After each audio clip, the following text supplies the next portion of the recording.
it's John from What Up, and welcome back to another video, and we have some Season 2 news for the Wheel of Time.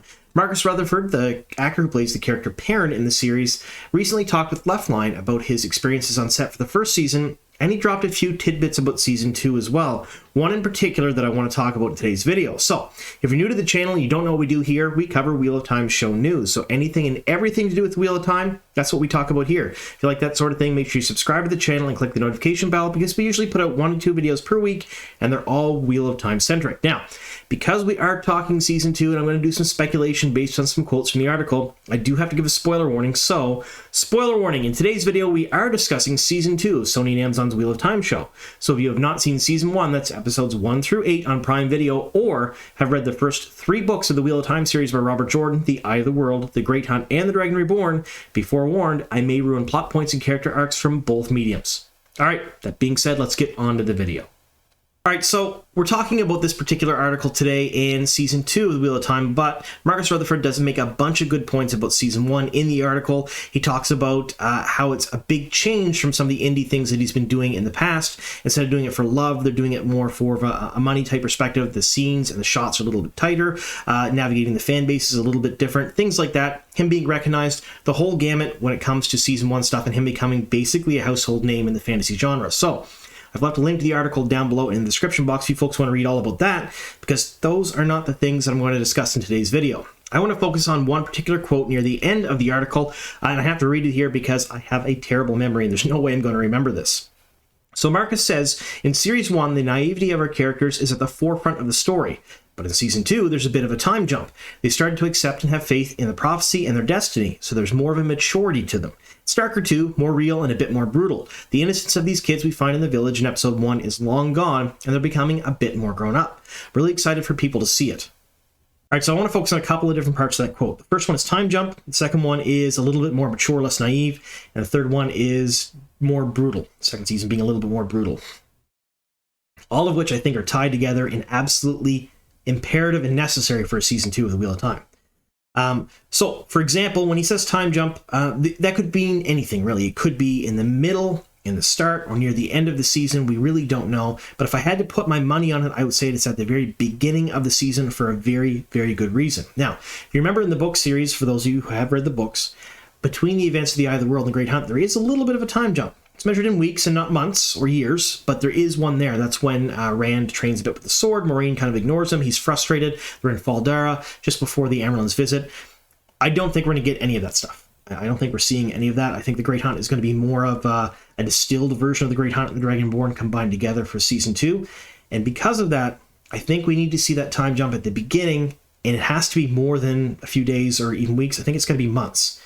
Reason being is Season 2 needs to hit the ground running immediately and knock it out of the park for a bunch of different reasons.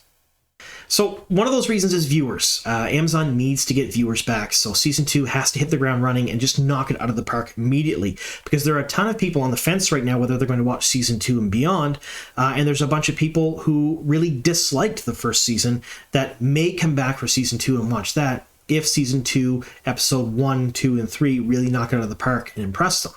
Now, if you remember way back when Season 1 released in 2021, Episodes 1 through 6 were, by and large, absolutely fantastic, well-received, well-reviewed by anyone. They were breaking records left, right, and center at the time. Even if you hate the show, and there are a lot of people that watch the channel that do dislike the show but still keep up with the news, you have to admit the fact that it was incredibly successful. The data supports that. Amazon would not have renewed it for a second and third season if it wasn't making money off it, and it was making money off it, and it still is. However, episodes 7 and 8 were among the lowest reviewed episodes of the first season. I myself gave them pretty low scores compared to the rest of it. And there's a bunch of different reasons for that. COVID was one of them. They were working with a ton of restrictions and lockdowns that they didn't have to deal with for the rest of the episodes. There was restrictions on the number of actors and actresses on set, what they could do, how close they could be to each other. They lost locations. They lost one of the main cast. Bernie Harris, for example, was supposed to be at the forefront of episodes 7 and 8 in certain areas. He wasn't in them at all because he ended up not continuing on with the show after episode 6. So they had a ton of challenges. They couldn't have a whole bunch of people on set at once, and the big battles had to be resorted to become CG. And because there really wasn't a budget for it and they didn't have the time to do it, CG ended up being kind of subpar. It really took away from the last 2 episodes. So instead of ending on a huge high note and a huge bang for episode 7 and 8, it kind of fizzled out. So it wasn't this big, huge smash hit at the end.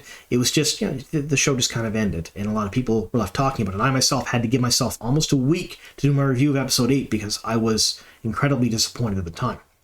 Now, that being said, there was no huge, amazing ending to season 1. It wasn't the best episode ever for episode 8. And here we are over a year later, and still there's no news even on the release of season 2. Now, a lot of this has to do with the fact that VFX houses are backed up, and they're making sure that season 2 is the best it can absolutely be. But that's a big stretch. We're talking a long time between the end of season 1 and the release of season 2. At this point, we're looking 3 or 4 months of marketing before season 2 comes out. So at best, mid-year. At worst case, maybe third quarter is my guess right now for season 2. So a very long time. So the Wheel of Time has some hurdles to face here. It has a poor ending to the first season. A poor ending that's a poor choice of words, no pun intended. It's maybe not as great as ending as they expected. A very long time in between seasons, and abysmal marketing. The marketing team, if I didn't know they were being paid by Amazon, I would expect them to be paid by another company to try to actively not market the show. The marketing has been absolutely horrid for the show. It's been really bad. Fan interaction has been good amongst certain instances, the production crew, the cast, things like that, but the actual marketing of the show, absolutely terrible, and I will say nothing nice about the marketing at all. It's really bad. So they have a lot of hurdles to face. They know that. They're not unintelligent. They know that they're facing some hurdles for season 2. They know that they want to gain viewership back. They know they want to increase viewership, because the whole point of making a fantasy show for multiple seasons is to keep getting more and more viewers, or at least to maintain, so they can make money. Amazon likes making money. So to get those viewers back that maybe are on the fence about watching season 2, or maybe didn't like season 1, but may watch season 2 if it's a bit better, and to hook the viewers that definitely will watch season 2 into watching further seasons, they got to knock it out of the park immediately. A time jump would do that. How would it do that, you say? Well, it would do it for a couple of different reasons.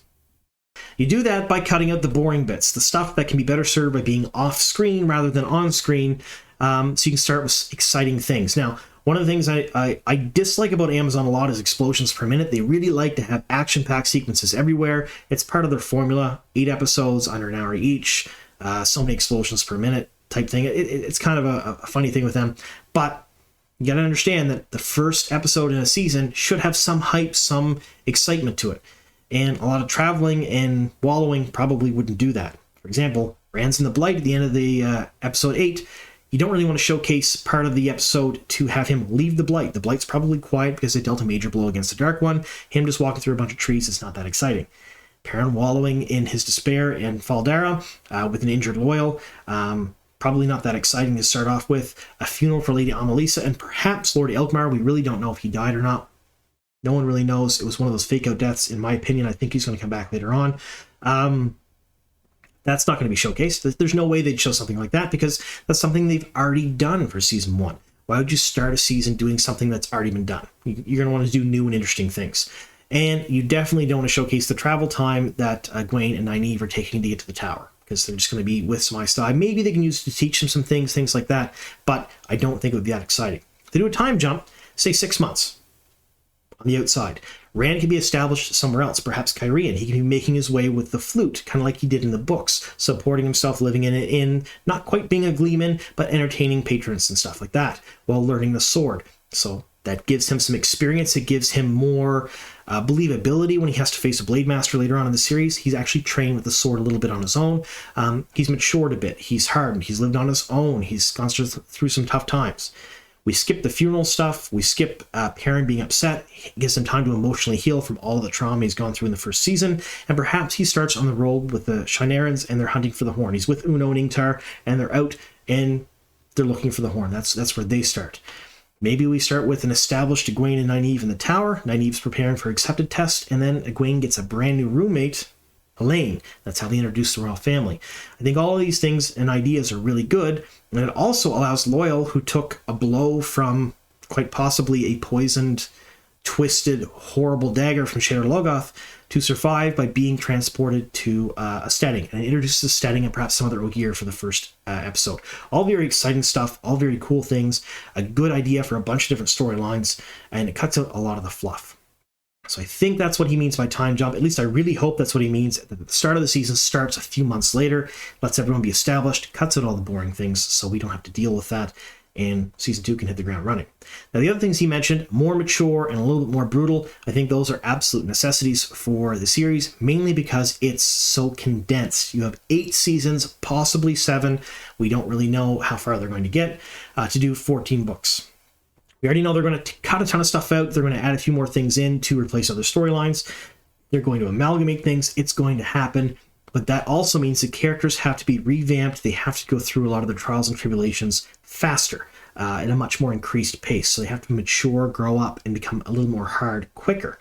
Now, that comes with introducing all the extra characters in season 2 that we know about. Avienda, Bail Damon, some of the Shan-Chan, Landfear, all of these characters are coming in season 2. So I think a time jump with cutting out the unimportant bits and moving to places where they can be introduced immediately, I think would be a very, very good idea. All right, let me know your thoughts down below in the comments section. Do you think that the time jump is going to happen at the first of the season like me? Do you think my ideas are good ones? Do you think, 6 months or so, cutting out all the fluff and having people aged up just a bit more, a little bit more hardened, a little bit more mature, will further the story, make it a little bit more exciting quicker? Or do you think that's a mistake? Should we see all the travel time? Should we see the motivations of the characters be displayed on the screen? So one of the things I really loved about the Wheel of Time series is it was character driven. All of their trials and tribulations were right there in the page and you felt it with them. Unfortunately, for a medium like Amazon Prime, it really doesn't work quite as well on screen. Let me know what you folks think. Anyway, thank you so very much for sticking with me here to the very end, and here's to many more.